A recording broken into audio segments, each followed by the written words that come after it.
ಇವತ್ತು ನಿಮ್ಮ ಜೊತೆ ಆ್ಯಕ್ಟ್ ಮಾಡಿರೋದು ನಿಜವಾಗ್ಲೂ ನನಗೆ ಭಾಳ ಖುಷಿ ಕೊಟ್ಟಿದೆ sir. Thank you very much. ನನ್ನ ತಂದೆಯಾಗಿ ಈ ಪಿಕ್ಚರಲ್ಲಿ ಮಾಡಿದಿರಿ. ನಾನು ಅಂದ್ಕೊಂಡು ಅಯ್ಯೋ, ಇಷ್ಟು ಹೆಣ್ಮಕ್ಳ ಮುಂದೆ ಯಾಕೆ ಹೇಳ್ತಿದ್ದೀರಾ ಅದನ್ನ ಅಂತ ಹೇಳ್ತಾ ಇದ್ದಾರೆ. ಸಾರಿ, ನಮ್ಮ ಬ್ರದರ್ ಆಗಿ ಆ್ಯಕ್ಟ್ ಮಾಡಿದ್ದಾರೆ. ಬನ್ನಿ ಸರ್. ನೋಡಿ, ಬ್ರದರ್ ಫಾದರ್ ಅಲ್ಲ.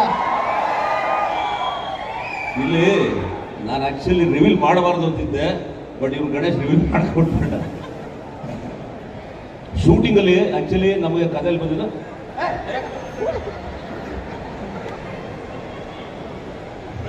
ನನ್ನ ಹತ್ರ ಒಂದು ಮೈಕ್ ಇದೆ, ಬೇಕಾ ಸರ್? ಓ, ಅವರು ಅದು ಫಿಲಮ್ ಸ್ಟೋರಿನ ಹೇಳಕ್ ಹೊರಟಿದ್ರು. ಅಯ್ಯೋ, ಹೌದಾ? ಸರ್ ರೆಡಿಮೇಡ್ ಗಂಡ ಫಿಲಮ್ ಸ್ಟೋರಿ ಓಪನ್ ಮಾಡ್ಬಿಡ್ತಿದ್ರಿ ನೀವು.